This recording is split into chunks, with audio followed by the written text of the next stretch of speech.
up with, what does life hacking mean? Any ideas? Yeah. Yes? I said kind of doing things not by the book, so you can work, you don't work harder, you can work smarter. Interesting. Okay. Great answer. Anybody else? Making things easier in a way that like helps you get things done in a shorter amount of time. Right. Yeah. Excellent. Yeah. Did you all hear that? No. Okay. So doing things to make things easier and getting things done in a shorter amount of time. Yeah. Is that about it? Okay. Yes. Great. Anybody else? We're a little ambivalent back here. We saw some of that. We also thought it was a little bit like hacking was like derogatory, overly technologized, but also like Yes. you were breaking into something like you know that you shouldn't be there, something like that. Yeah, That you shouldn't be there. like stealing your social security number. Oh. Like hacking into a database or something. Yeah. Oh, okay. Interesting. Yes. These are the baby boomers. Well, I must Gen X, right? But I'm with them. I must share with you all that this response is actually consistent with responses I've had in other communities. Where generally speaking, some of the younger folks understand life hacking to be a very positive thing, where we are deliberately finding smarter ways, clever ways to solve problems, improve life, and so forth. And a lot of other friends and family and colleagues have more of a negative association. So this is an interesting term to use because it actually really does conjure quite different thoughts and feelings from folks. So I hope we can embrace the idea of life hacking as something that's very positive and has to do with how we are cultivating our lives, the patterns in our lives, the habits in our lives. We might even say how we work to disciple ourselves in our lives. That's kind of what's meant in this use of the term life hacking. And just a little definition here, using simple yet clever tricks, skills, and techniques to improve one's day-to-day life and minimize problems. All right, now the next question. What does sacred mean? If you guys wouldn't mind reflecting and discussing in your groups, what does sacred mean?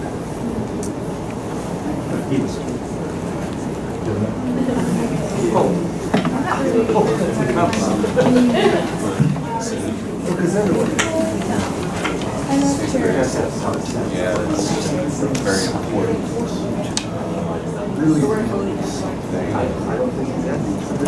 Like sacred has to do with history.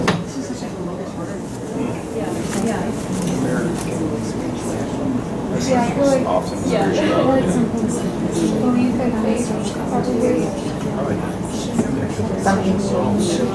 Holds something sacred. It's like It's a debate. Of beauty, it's very high importance. It's something that can be lost or sacred and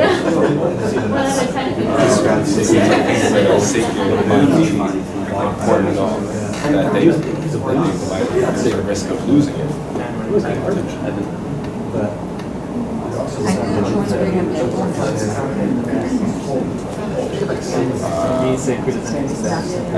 Well, it's like a physical thing, but it's also like something intangible, like a sacred site. You guys ready to share a bit? I see some big smiles in the back here. That's encouraging. People that are going there. Would you guys in the back there care to share? So we mentioned something sacred is kind of inherently valuable. So to emphasize that it's inherently valuable, something sacred. Inherently valuable. Yeah, it's priceless. Inherently valuable and priceless. Interesting. That's an interesting combination of words. Yeah. Very nice. Thank you. What is sacred? What does sacred mean? Yes. It means something, a synonym might be holy. Think of something that's set apart for a specific purpose. something set apart for a purpose. Yeah, holy and set apart. Beautiful, beautiful. Yes. Oh, Maybe. are we? I think are we trying to work the mic? A little It's bit. okay, I will. No, it's fine. Megan has one. Right here, Megan. Something to give us meaning, to hold into whenever we feel in despair or something we have that's, each one they have their own personal and Yeah. something special. I mean, what is sacred for you is not for me. I mean, and so something more personal to keep us, I mean, to give us meaning and to give hope. And so that's what. Beautiful. Something personal that gives us meaning and hope, something that we can go to when we're feeling despair. And you're acknowledging that what might be sacred for me may not be the exact same that's what's sacred for you. Yeah. Because Yeah. we were talking here, he said maybe like a church. Mhm. Or, I said it depends of the person who's in the church. So for some people maybe it means nothing, for some people means a lot. Yes. And so it's Thank you. personal. It's personal. Thank you. That's great. Was there over here? I said something is sacred when it has intrinsic value. So those were the main terms that we use to describe something as sacred. We also brought up, one of the discussion members brought up something being godly as sacred. So, Yes. yeah. Something having intrinsic value Yes. and being godly. Beautiful. Beautiful. Yes. Something that one of the members in our group talked about was that it affects the whole and it's very holistic in that sense where it is very pure in that sense and like you said has intrinsic value but also it's special but it's distinguished to an even higher degree. Beautiful. Something holistic that has intrinsic value and is special to an even higher degree than what? Well, somebody had the analogy of from a scale of 1 to 10, it's an 11. Okay. Beyond. Yeah, beyond. Extra. Beautiful. Okay, well this is great. Connected with God or the divine, holy, deserving of veneration, from the Latin sacer, meaning holy. And I know we may have some Latin scholars among us, so if I get any of this a bit off or wrong, please excuse me. I did study Latin a little bit in high school. Okay, now, for the hard one, right? What does sustainability mean? If you all could have another discussion in your groups, what does sustainability mean? And then we'll reflect on that.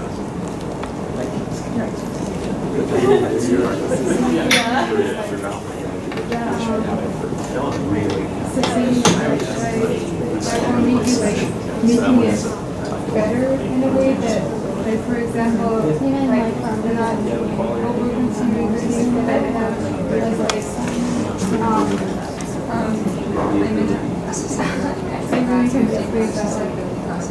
So you're talking about meeting your needs. yeah. But what about And also my surroundings, I have to be conscious about what me as a person is doing in a way that making it.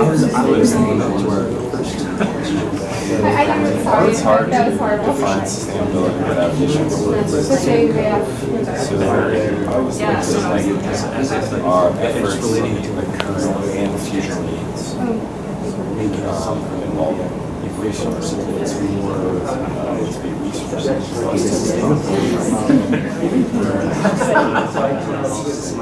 Right? To make it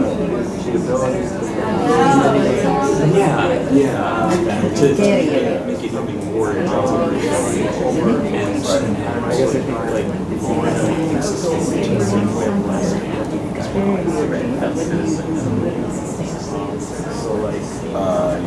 So if we could share our thoughts and discoveries on what is sustainability.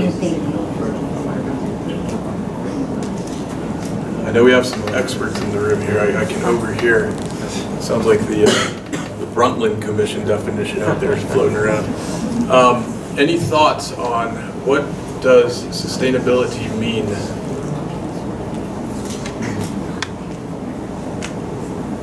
Anybody? I heard some great discussions going on. So. Would you like to share? Where are you pointing at? That's you. It looks like you're pointing at me. You're leaning in. No, actually, it's my back. Oh, okay. I think his back went out. Yeah. Oh, back here. Okay. Got it. Has to do with like living responsibly and living within our means and conserving resources so that they can be used later. And Thank you. Yeah. So living responsibly within our means, and there's a sense of the future, right? You said so that they can be used later. That's great. Anybody else? Maybe Yes. not to get things deteriorated. Oh, I'm sorry. Yeah. It's okay. Okay. You know what I mean? Right? I mean, Say it if I again. have something, I have to take care of it. Taking care. Of it. I mean, Yeah. not to let it deteriorate to get worse. Yes. Okay? And it's like maintenance. In anything in life, we have to keep maintaining and to keep it good in order not to get worse. Beautiful. Yeah. Yeah. So taking care, maintaining, so something doesn't get into worse conditions, something doesn't deteriorate. Yeah. Beautiful. Like.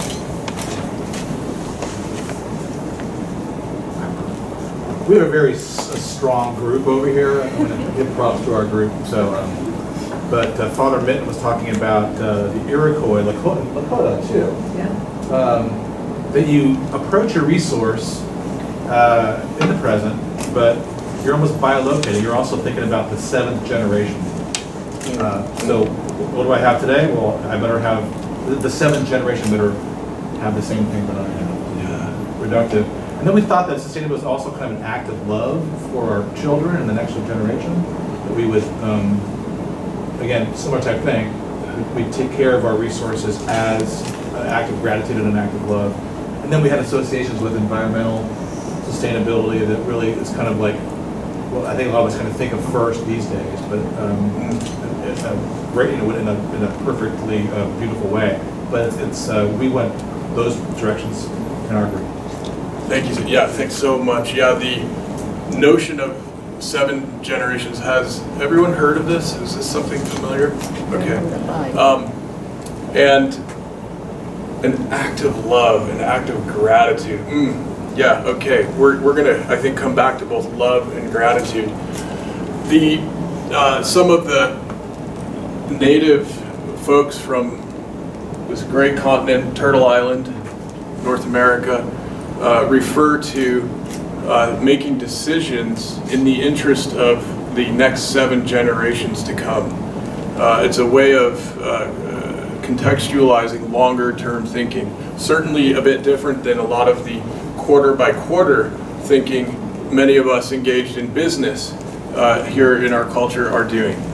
And you know, I had heard about this 7 generations thing for some time, and gosh, boy, that seems so abstract. What if we imagine if we're having kids, or we know people who have kids, and then their kids, and then their kids after that for 7 generations? How do we even really relate to something like that? And then somehow this once dawned on me, well, what if, have any of us known a great-grandparent? Yeah. If we know a great-grandparent, and we come through good fortune to know great-grandchildren, our concept of direct relationship actually will span 7 generations in that instance. So it's not actually all that abstract for folks who have the good fortune of knowing great-grandparents, grandparents, parents, their own generation, children, grandchildren, and great-grandchildren, right? So it's a beautiful, beautiful way of thinking about decision-making. And Quick definition up here, sustainability, restoring and maintaining balance for health of biosphere and prosperity of future generations. Okay. Now, I would like you all to do a quick exercise. This one is going to be solo and silent. If you wouldn't mind just closing your eyes and envisioning what a sustainable future might look like. What do you see? What colors come to mind? What do you feel? What do you hear?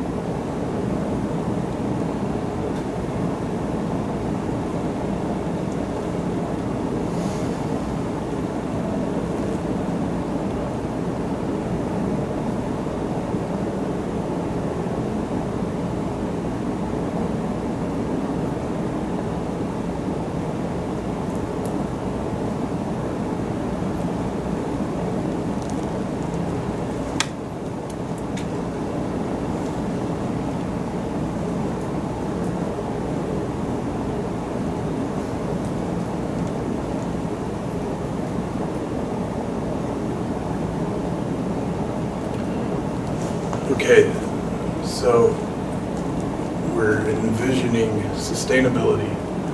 What comes to mind? Would anyone like to share? Thoughts, feelings, images?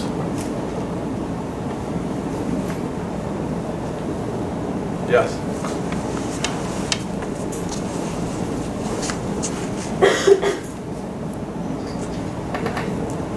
So the first thing I thought of immediately was sound.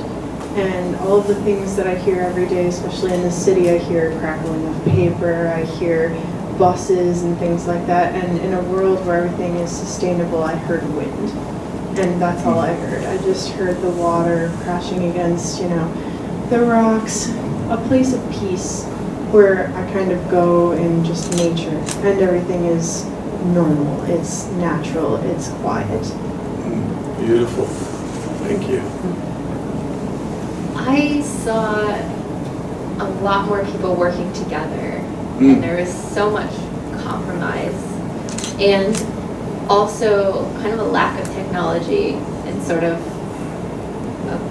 going back to the old ways of doing things where there's no waste and everything's a little bit more closed circuit and efficient.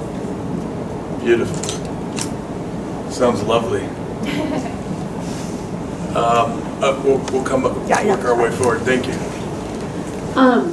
Similar to you, I kind of envisioned the human community coming together and really truly knowing one another as like brothers and sisters, of like just all being created equal, but as well as that there's this concept of like the web of life and Native American culture and tradition where they believe everything is interconnected with one another, like your action acts upon the rest of creation, and truly having a heightened awareness of that and living more simply. Beautiful. Thank you. Web of life. Yes. Okay, up here. This topic is close to my heart. Anyway, first, I think as a human being, we should not feel, number one, we are superior to anything else in this earth, We have to respect the integrity of everything in life here. And I think we have, even with the young generation and so on, to connect, It's connection among everything around us, and to have awareness and to feel it. So this way, we feel this is part of us. It's not outside of us. And that's where I think we start acting how to save the earth and to save that. Beautiful. Thank you. Okay, so a great feeling of respect that we are on equal footing with all living creatures. I'm putting some words in your mouth now, but a sense of connection, which is essential. And That's beautiful. That's beautiful. Anybody else? Okay. Well, thank you for that. May we do more of that. Envisioning what we hope our future might look like. Because I'm going to plant a seed with you all. I think that what we end up envisioning the future to look like is going to end up influencing what the future looks like. And so may we have these beautiful places in our hearts and our minds and our imaginations for the future that is tranquil, that is lovely, that has beautiful sounds, where technology and human relationships are in balance, and our relationships with all of the other living things, the life that is on this amazing, miraculous planet. So, with sustainability, I find often that we end up talking about things that are very large in scale, very complex, difficult to understand, often end up being discussed in highly technical terms, as if we were only dealing with technical challenges. And I find that that causes a whole lot of us to disengage with this great question of sustainability that we all now confront by virtue of being alive on Earth presently. I'm going to plant a seed with you all that I believe our practices of thriving at the individual level are a big part of what's going to help us create a sustainable world. In other words, sustainability is very much an inside-out job. So I thought about this a fair bit, and after working for well over a couple decades in the food and energy industries, ended up formulating a framework that explores this in a very holistic and interconnected way that is not overly technical. And in it, the two pillars of thriving and sustainability really represent two sides of a coin, where one has to do with how we're thinking about, talking about, and caring for much larger scale of issues we find on planet Earth. The other being how we're caring for ourselves, our families, our households, and our communities. And within those two pillars are 11 essential themes. In the pillar of thriving, we have food, movement, nature, soil, and well-being. And those connect up with the 6 essential themes of the sustainability side, which includes stewardship, regeneration, energy, agriculture, choice, and kindness. Now, in a lot of the technical circles where folks are talking about sustainability, you don't often hear choice and kindness used. Kindness is another word for love. Kindness is a word that begs the question, what is it that motivates us? Our decisions, our intentions, our work, our actions. And choice represents what we're doing every day as quote-unquote consumers in an economy that is now at the planetary scale. So, that links up to a few other words, a few of my very favorite words. I am a word nerd, having been educated by some Jesuits who often took the time to share with us some etymology, the origin and history of words. We unpack and uncover so much meaning by investigating the history and origin of words, right? And in all of this, if there's anything you all take away and remember after our time together today, I hope it will include these 4 words. What we have is a word oikos, a word humus, a word wele, and a word adama. Who's heard of oikos?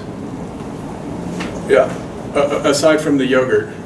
Okay, I know a few of us, yeah, okay. And humus? Okay. Wele? A little more obscure, you've heard of this, nice. Adama.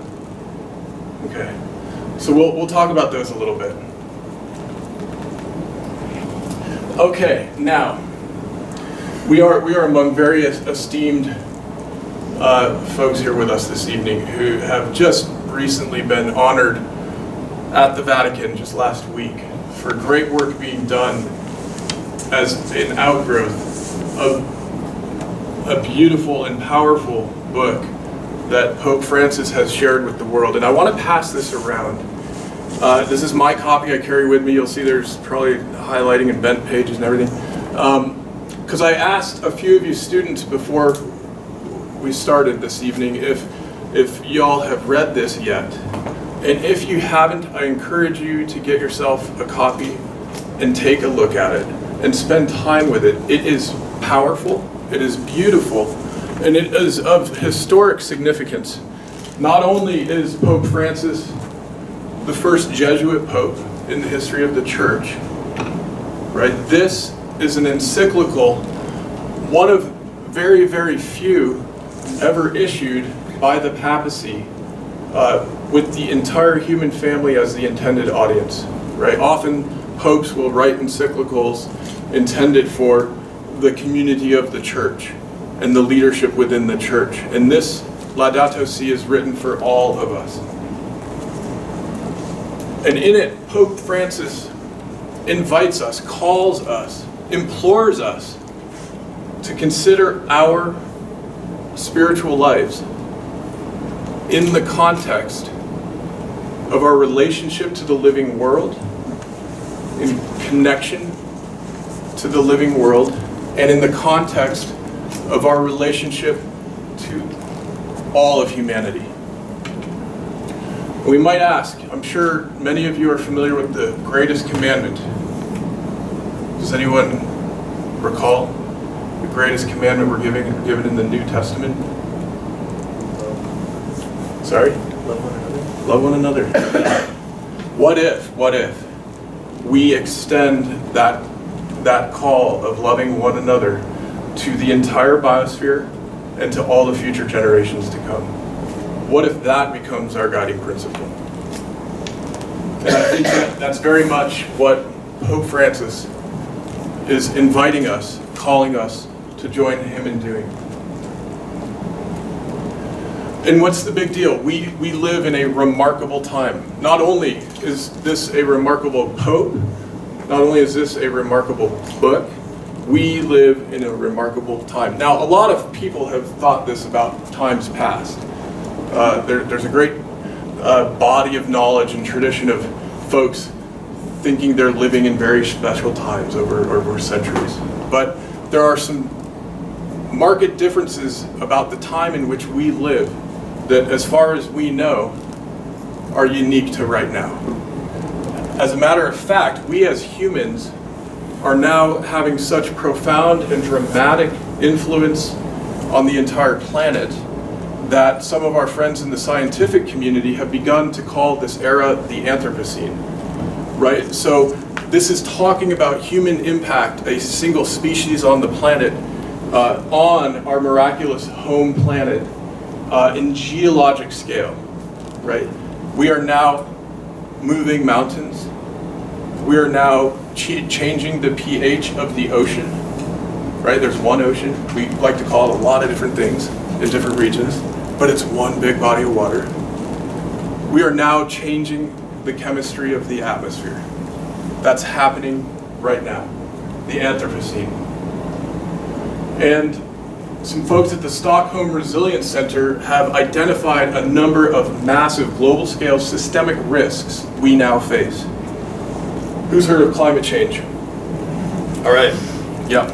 So that's the third biggest risk we face, according to this study. Ahead of it are risks we face around the nitrogen cycle, which have to do with food production. And first and foremost is a risk we face around biodiversity loss. And Father Steve reminded me earlier today that we are now seeing rates of species extinction over 1,000 times the normal background rate that we're accustomed to seeing through the course of time. We've identified through our science that up until now there were 5 previous periods of massive extinction that we knew about, have known about, and we're now in the 6th. The previous 5 were caused by things like massive volcanoes and large objects from space hitting our planet. Right? This is the first time we're observing massive species loss that is being caused by one of the species on the planet. And that species is us. So that's what we mean by the Anthropocene.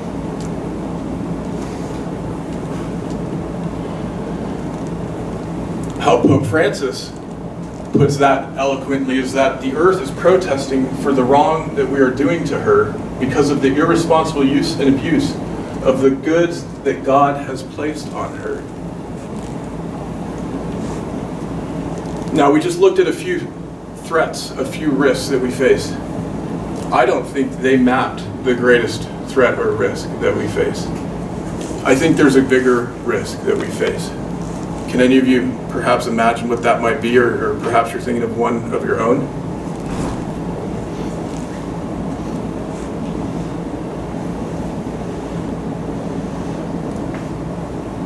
Despair? Yeah. Thank you. Yeah. Is that what you're thinking? It's very much in line. Yeah. I believe that perhaps the biggest risk we face is despair, or the belief that we have no significant power or agency to change all of this.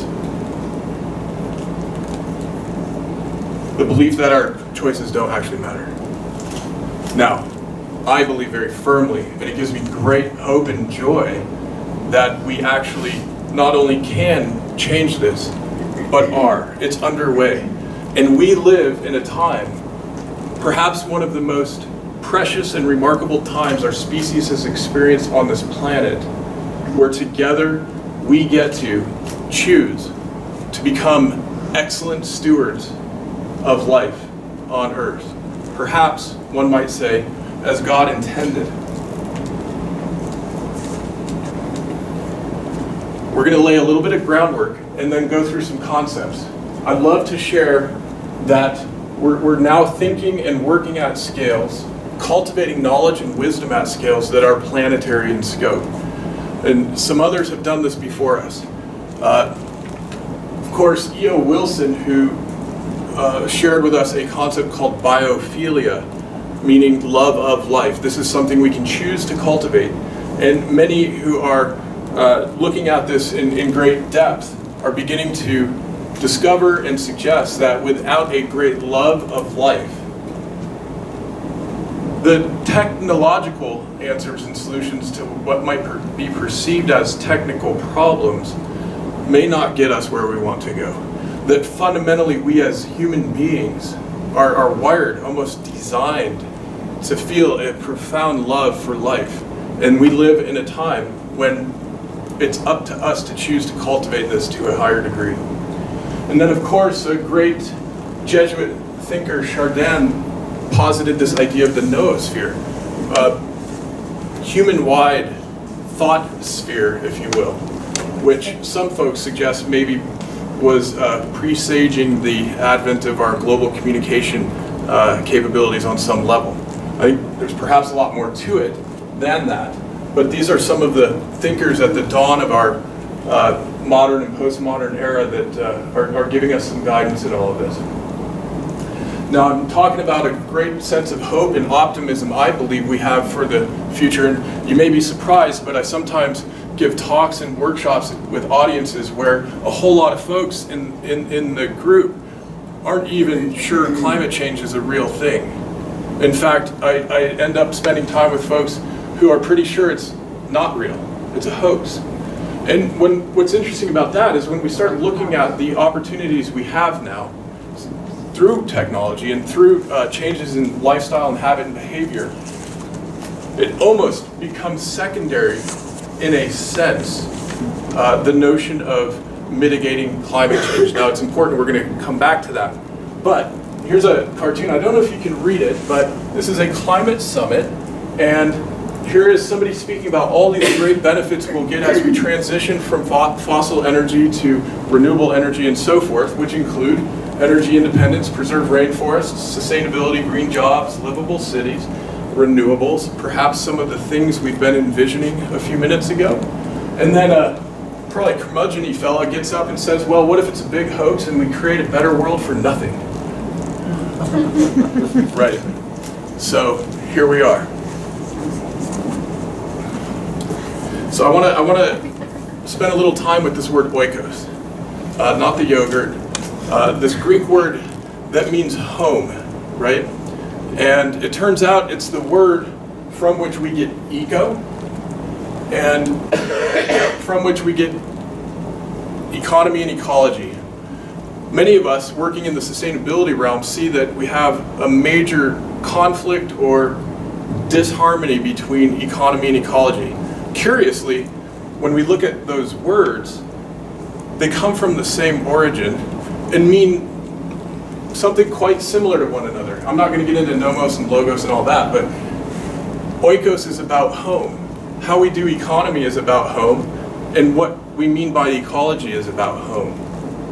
So I encourage you all to think about your oikos, from the globe all the way to your literal home, where you sleep at night. I also want to share that when we're talking about economy, economics, a lot of what gets almost treated as or discussed as if it were natural law is actually a whole set of constructs. It's a whole set of rules we've created as human beings and normalized. And in that, our conventional notion of economics suggests that you begin with some products from the earth. This is called primary production. You pull some fish from the sea, you get some timber from the forest, you get some ore from the mountains, and then you do something with it. You manufacture something, make something by hand, right? And that's our second step in the process. And then a bunch of folks sell it. Merchants sell and so forth. That's the third step in the process, right? And then finally, you get a number of folks who are the accountants, who are managing the information. This day and age, that a whole lot of us are attracted to careers in those fields: finance, computer science, metadata management, and so forth. And you get this sense that the value gets increased every step along the way. We have a couple of fundamental problems with this model, though, and this is the model running our global economy right now. One is that it presumes you keep pulling from this natural capital without any problem, without any limits to that natural capital, right? What I will share with you as a suggestion is that perhaps now we think about there being a fifth node in the system that actually turns it from a linear model to a looped model. And many of us who are thinking about what we're going to do with our careers, what we're already doing with our careers perhaps, have an opportunity wherever we're called. We might be called to do graphics. We might be called to do database and computer work. We might be called to teach. Very important. We might be called to do, you name it. We might be called to work in agriculture and food. About 1 out of 10 of us, generally speaking, work in agriculture and food. Most of us in the food service world, right? Whatever we're doing, we can choose to land at this fifth node, which means our purpose and our work is all about taking care of everything going on in the rest of that system and cycle. Is about regeneration and stewardship.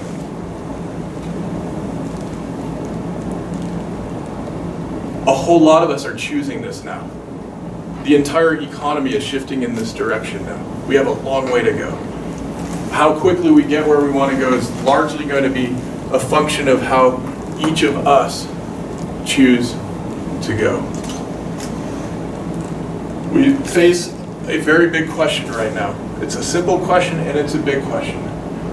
Are we going to stay with a system in which the earth is working in service to the economy, which is working in service to finance? Question number one, option number one. Or are we going to learn to adapt and evolve our systems so that we have finance working in service to economy, economy working in service to planet and people? And a lot of great folks are doing work on this right now, which is good news. Pope Francis suggests that we ought to ensure that humanity is served by wealth and not ruled by it. Those are his words on that same question. So we're faced with this need and opportunity to restore, to heal, to regenerate our oikos. And I believe that basically means 5 key things. We need to rapidly decarbonize energy. That means start working more with the energy coming from the sun, less from carbon stores deep under the earth. Secondly, we need to recarbonize soil. We actually have great hope in our opportunities for recarbonizing soil, and I'll come to that. Third, we need to detoxify our environment. The species die-off we were talking earlier today is largely attributable to changing climate patterns. But there are other causes as well, and widespread pollution of environment is a substantial contributor. We've been poisoning the heck out of the world over the last few generations, and meanwhile, we've been doing the same thing in our very own homes. We often daily put things on our bodies that are known carcinogens, right? Most of us in this culture are still doing that. We have an opportunity to change that. And we have an opportunity to work to regenerate ecosystems. And there are some beautiful examples of that going on already right now, even at a substantial scale. I just want to share a couple of things with you about this transition to a solar age and to solar energy. Folks talk about renewable energy. This is harvesting energy that is coming from the sun, essentially, right? That includes harvesting wind energy. When we understand how wind works around the planet, it's driven by the sun, essentially. It turns out the sun is showering our Earth with 173,000 terawatts of energy continuously. Yeah, we experience night and day here, right? But the planet is continuously bathed with this ongoing stream of light and energy that does not stop.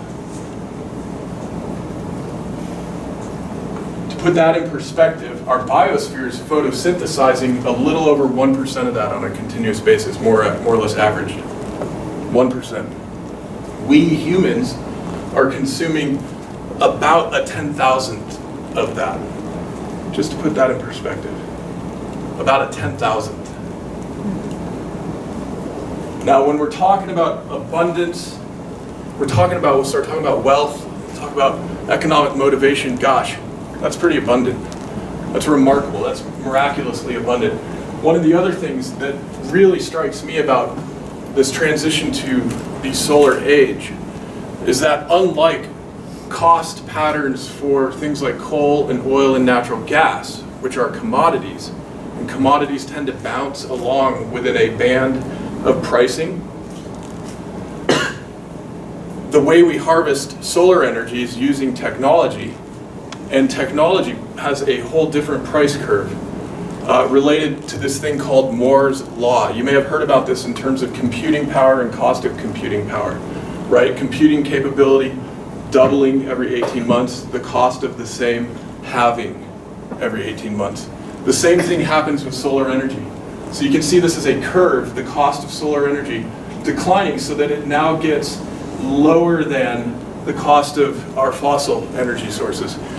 Already in 37 states in the United States, it is cheaper to install solar than it is to install new coal for energy production. It's remarkable, and that curve is continuing to go downward. So at the crux of sustainability and stewardship is this notion of us becoming good alchemists for our own bodies and for our planet. Because in all of this, we have a choice. And I want to pause and I want to say that, you know, our use of fossil fuels has given us incredible gifts. It has given us incredible progress. We have learned and developed so much. The fact that we're here right now is very much attributable to our use of fossil fuels. So this isn't about saying fossil fuels are bad, renewable energy is good. This is about saying we have a choice to rapidly transition to utilizing energy that is not polluting our environment and is no longer contributing to climate change. And we are rapidly moving in that direction. Similarly, with our agriculture, we have a choice that says we don't have to use poisons to produce food. And in fact, the long-term sustainability of food production probably requires us not to. I don't know about you all, but if somebody has to wear a hazmat suit to prepare the food that might be on the table in a few days, I'm probably not going to want to eat that food. I'm probably not going to want to feed that food to my kids, my friends, my neighbors. Now, it's just me. I don't know about you guys. Now, here's my attempt at a little bit of sarcastic humor. In restoring oikos, perhaps we need more walls, right? We've been hearing a lot about walls lately.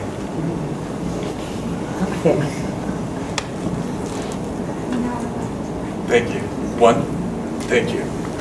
So, walls can be things of division, can't they? There are a great number of quips and jokes and some very real things to be concerned about when we're talking about walls. There are some good poems written about walls and neighbors and all that, fences.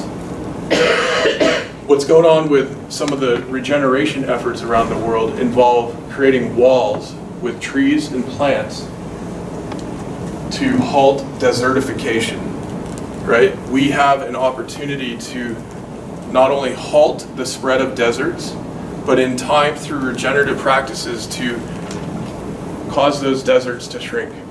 You know, we have over 60 million refugees worldwide right now. It's the greatest number we've seen since World War II. I have some friends who are ex-military and ex-intelligence community, and I assure you that many of the folks in our military and intelligence world right now are very concerned that that 60 million number is about to increase substantially over the coming decades. And many of those 60 million currently displaced, places like Syria, are displaced in part because of the change in environment resulting from climate change. This isn't necessarily making headline news all the time, but the folks who are really looking at cause and effect and understanding the complexities of these issues are beginning to understand that what we see in North Africa and in the Middle East is very environmentally driven. And curiously, some of these places that are now deserts used to be the most fertile, beautiful, green places on the planet, right? We know about this from the Bible. And we know about this from other historical documents and so forth. Right now, in Africa, there is an international effort, a transnational cooperative effort to plant with thousands and thousands and thousands of people to plant a wall of trees and plants at the southern edge of the Sahara in order to halt its spread. Amazing. It's amazing. And once that takes hold, there will be some opportunity to restore some of that fringe landscape and work our way from there. Now we all know, and those of us who are looking at forest ecosystems, rainforest ecosystems around the world, trees cause rain. Trees cause rain, and as we lose trees in different ecosystems, we end up seeing reduced precipitation. So we also have little pockets of hope around the world where we're seeing the planting of trees helps to bring back the rain. We need to do a whole lot more of that. A similar thing is underway in China. And this is a photo from folks in China planting trees. That's just one example of the regeneration that's going on. Now, we often end up thinking about very large-scale problems, concerns, challenges, right? But it turns out that a whole lot of the things that we encounter that we might want to choose to change, we're encountering in our own homes, right? And I would think that many of us, if we were to look under our kitchen sink, we were to look in our bathroom, look out in our garage perhaps if we have a garage, we would find all manner of poisons. Poisons you wouldn't want your kids to get a hold of. Any of you remember these latches on the cupboard so the kids don't get to the poison? What's that all about? You know, why do we keep these poisons? Well, we don't have to. And it turns out one of the things we've been conducting chemical warfare on is microorganisms all over the world. This has been happening in agriculture, and this has been happening in our own bodies. And we're going to talk about restoring the microbiome as one of the keys to restoring our practice of sacred sustainability. We have a lot of other options and alternatives. This isn't meant to be a commercial for any particular set of brands, but there are plenty of wonderful brands, more emerging by the day, whose ingredients and products and supply chain practices are deliberately deployed in order to perform good environmental stewardship and to take very good care of the people and the communities working in those supply chains around the world. We have the choice to buy these things instead of their alternatives. That's up to us.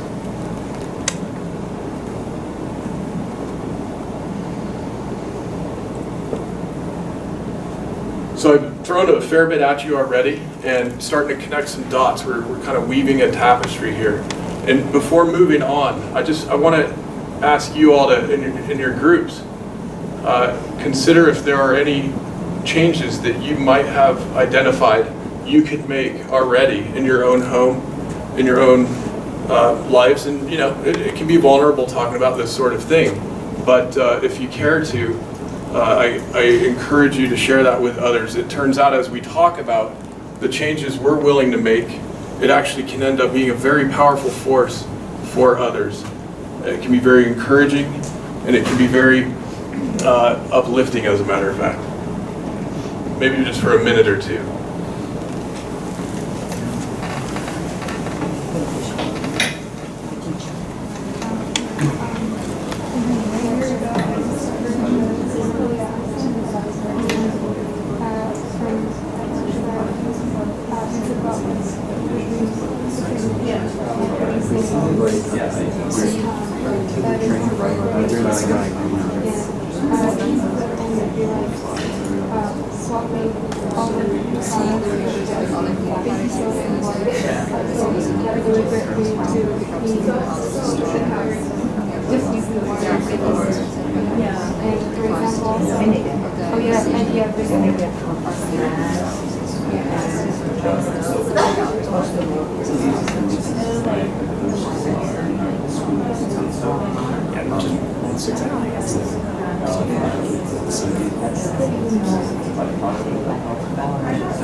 Must be charging out. 13, 12, 15. Like these products that are Could you take one and pass these around? Thank you.